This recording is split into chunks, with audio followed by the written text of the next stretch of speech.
और अगर तुम्हें ऐसा लगता है कि तुम जो भी नोट्स लेक्चर के टाइम पे लेते हो वही नोट सेल्फ सफिशिएंट है तुम्हारी नीट 2025 को क्रैक करने के लिए, तो ये बहुत ही बड़ा मिथ है। प्रॉपर नोट्स बनाने के लिए प्रॉपर टेक्निक चाहिए। नोट्स बेसिकली हम बनाते क्यों हैं? नोट्स इसीलिए बनाया जाता है ताकि तुम एग्जाम के टाइम पे उसको बहुत ही अच्छे से रिवाइज कर सको। और अगर तुम नोट्स ही बनाओगे एक एक दो दो कॉपी के, तो एग्जाम के लास्ट वीक में या लास्ट मंथ में किस तरह से उन सारे नोट्स को तुम रिवाइज करोगे। तो आज के इस वीडियो में मैं तुम्हें ये बताऊंगा कि तुम किस तरह से इफेक्टिवली नोट्स बना सकते हो अपने नीट 2025 के लिए, सो दैट तुम उसको काफी अच्छे से रिविजन कर सको। सबसे पहली बात, हमारा फेवरेट सब्जेक्ट बायोलॉजी के बारे में बात करते हैं। तो अगर मैं बायो की बात करूं, तो बायो में तुम दो तरह के नोट्स बनाते हो।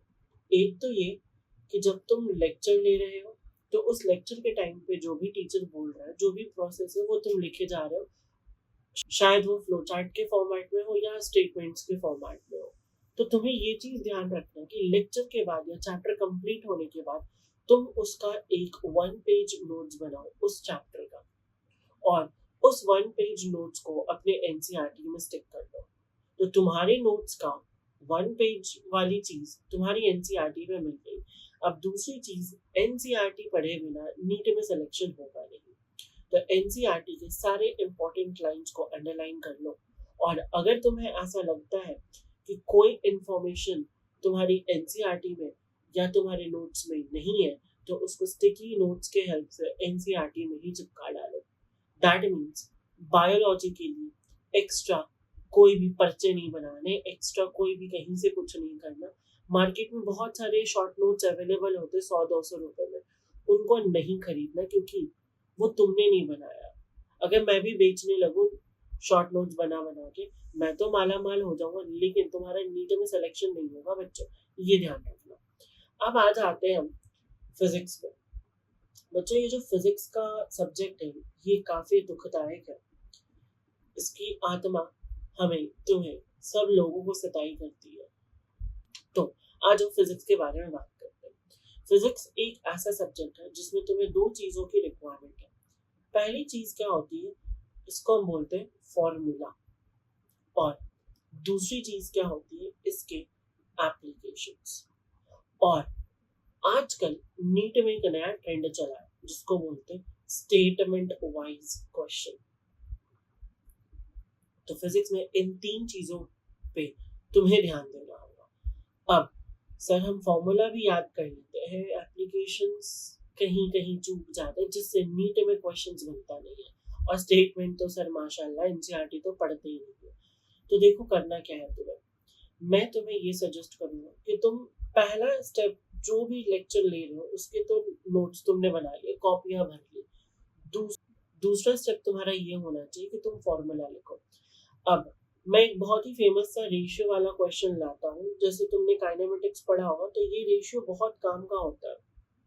इस रेशियो से बहुत सारे क्वेश्चंस आते हैं, जैसे टैप वाला, जैसे डिस्टेंस निकालने वाला, जैसे टाइम इंटरवल निकालने वाला। तो तुम्हें करना है क्या, तुम एक फॉर्मूला लिखो और उस फॉर्मूला के बेस में जितने टाइप्स के क्वेश्चंस बन सकते हैं या तुमने प्रैक्टिस की है, वो सारे टाइप्स के क्वेश्चंस तुम इसी तरह से लिख डालो। क्वेश्चंस पूरी लिखने की जरूरत नहीं है, सिर्फ ये लिख दो, अच्छा इसके तरह से इससे क्या होगा, बूंद बूंद पानी टपकने वाला क्वेश्चन आ जाता है और दो बूंद के बीच का डिस्टेंस बता दो, या पहला और आखिरी बूंद का डिस्टेंस बता दो, टाइम इंटरवल बता दो। इस तरह से अपने भाषा में लिख लो। तो जब कभी भी तुम इस फॉर्मूला को रिवाइज करोगे ना, तो फॉर्मूला के साथ साथ उनके एप्लीकेशंस भी रिवाइज हो जाएंगे। अब रही बात स्टेटमेंट्स की, तो ये स्टेटमेंट्स के लिए बहुत सारे टॉपर्स अपने टेलीग्राम ग्रुप पे एक सीरीज चालू कर रखे हैं या एक पीडीएफ शेयर करते हैं। वो पीडीएफ थोड़े अच्छे होते हैं, तो तुम उन पीडीएफ का हेल्प ले सकते हो कि उन्होंने क्या क्या लाइन अंडरलाइन करके रखी है, उसको डाउनलोड कर लो और अपना काम हो जाएगा। अगर तुम नहीं पढ़ पा रहे हो एनसीईआरटी तो, और अगर तुम एनसीईआरटी पढ़ रहे हो तो फिर तुम ये काम खुद कर सकते हो। अब आ जाते हैं सर केमिस्ट्री में। केमिस्ट्री भी कम शैतान नहीं है बच्चों। केमिस्ट्री में प्रॉब्लम क्या होती है, ऑर्गेनिक।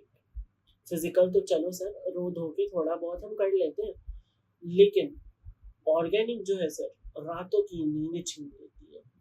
तो देखो बच्चों, ऑर्गेनिक में ना तुम चाहे कितना भी लेक्चर याद कर लो, तुम चाहे 10 वन शॉट्स लगा लो, तुम चाहे कुछ भी कर लो, जब तक तुम्हारा ऑर्गेनिक का बेसिक क्लियर नहीं है तब तक तुमसे क्वेश्चंस तो नहीं बनने वाले।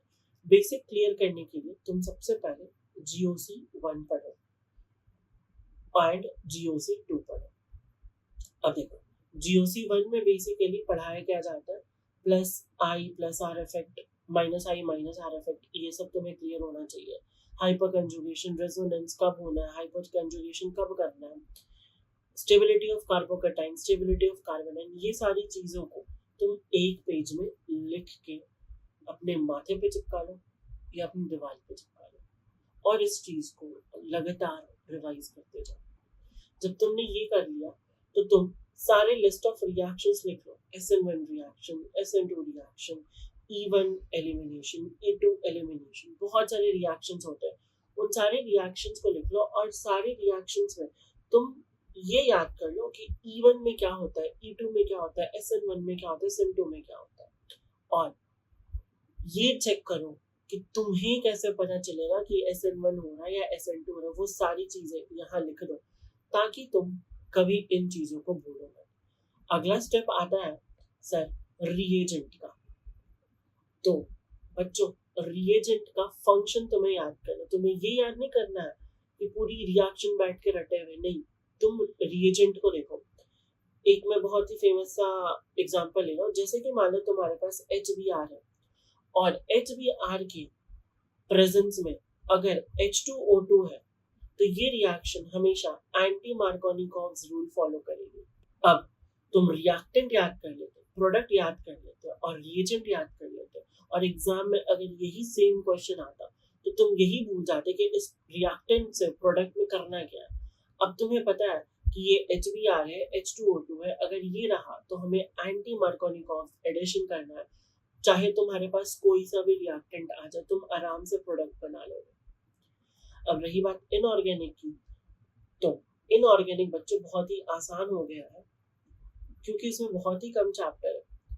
इनऑर्गेनिक में मैं सबसे पहले सजेस्ट करूंगा, जितने भी ट्रेंड्स तुम्हारे टीचर पढ़ाएंगे उन सारे ट्रेंड्स को एक पेज में लिख लो। मान लो तुमसे पूछ लिया गया कि बताओ लेफ्ट टू राइट जाते हैं तो एटॉमिक साइज क्या होता है, तो तुम क्या करो, सारे एटम्स का नाम लिख लो और उसको छोड़ दो, यहाँ पे ब्रैकेट में लिख दो ये क्या है, एटॉमिक साइज। अब जब कभी भी तुम फ्री रहे तो तुम्हें करना क्या है, एक पेंसिल उठाना है और इस पेंसिल से कुछ भी अरे साइन बना देना जो तुम्हें लगे। अब इसे चेक करो, अगर वो गलत है स्टार मार्क करो, अगले दिन फिर उसको रिवाइज करो, फिर उसको प्रैक्टिस करो। तो ऐसे करते करते क्या होगा, तुम्हारी इनऑर्गेनिक के जितने भी ट्रेंड्स है बच्चों वो याद हो जाएंगे। इसी तरह से एक एक्सेप्शन की लिस्ट बना लो, पूरी इनऑर्गेनिक में जितने भी एक्सेप्शंस होंगे एक उसकी लिस्ट बना लो, ठीक है। अब देखो बच्चों, मेहनत तो करनी पड़ेगी, नीट 2025 में कंपटीशन बहुत ज्यादा होने वाला है। तुम सोच रहे होगे कि इतनी सारी चीजों का करने का क्या मतलब, इतनी सारी चीज करोगे तो ही तुम्हें एक मेडिकल सीट मिलेगा। अब बचा क्या हमारे पास, कोऑर्डिनेशन कंपाउंड्स के क्वेश्चंस। तो कोऑर्डिनेशन कंपाउंड्स के क्वेश्चंस आते ही कितने टाइप के, देखो ना, तुम खुद देखो, या तो वो पूछ लेंगे बताओ इनमें से कौन सा लो स्पिन है, या पूछ लेंगे तुमसे इनमें से बताओ कौन सा हाई स्पिन है, या तुमसे DD ट्रांजिशन के बारे में पूछ लेंगे कि बताओ कॉम्प्लेक्स का कलर क्या, या ज्यादा से ज्यादा तुमसे और क्या पूछ सकता है, ये हाइब्रिडाइजेशन पूछ सकता है, ये या तो वीक फील्ड लिगेंड और स्ट्रॉन्ग फील्ड लिगेंड के एप्लीकेशंस के ऊपर क्वेश्चन पूछ सकता है। और बच्चों कहाँ क्वेश्चंस आते हैं, तो इन्हीं ये सब चीज तुम अपने नोट्स में लिख लो कि लो स्पिन वाला हाई स्पिन वाला कैसे निकालना है, वीक फील्ड लिगेंड हो तो कैसे हाइब्रिडाइजेशन निकलेगा, स्ट्रॉन्ग फील्ड लिगेंड हो तो हाइब्रिडाइजेशन कैसे निकलेगा। इसको बोलते हैं शॉर्ट नोट्स, इसको बोलते हैं रिविजन नोट्स। तुम्हारे नोटबुक को बार बार पढ़ने से रिविजन नहीं हो जाएगा, ये बिल्कुल याद रखना। और रही बात फिजिकल की बच्चों, तो फिजिकल जो है इसको बिल्कुल एक फिजिक्स का सब्जेक्ट की तरह सोचो, और इसमें जो भी फॉर्मूलाज होंगे उस फॉर्मूला के बेसिस पे जितने तरह के क्वेश्चंस आ सकते हैं उन सारे तरह के क्वेश्चंस को नोट डाउन करो और प्रैक्टिस करते जाओ। तो ये है बच्चों एक प्रॉपर नीट के लिए शॉर्ट नोट्स बनाने का तरीका।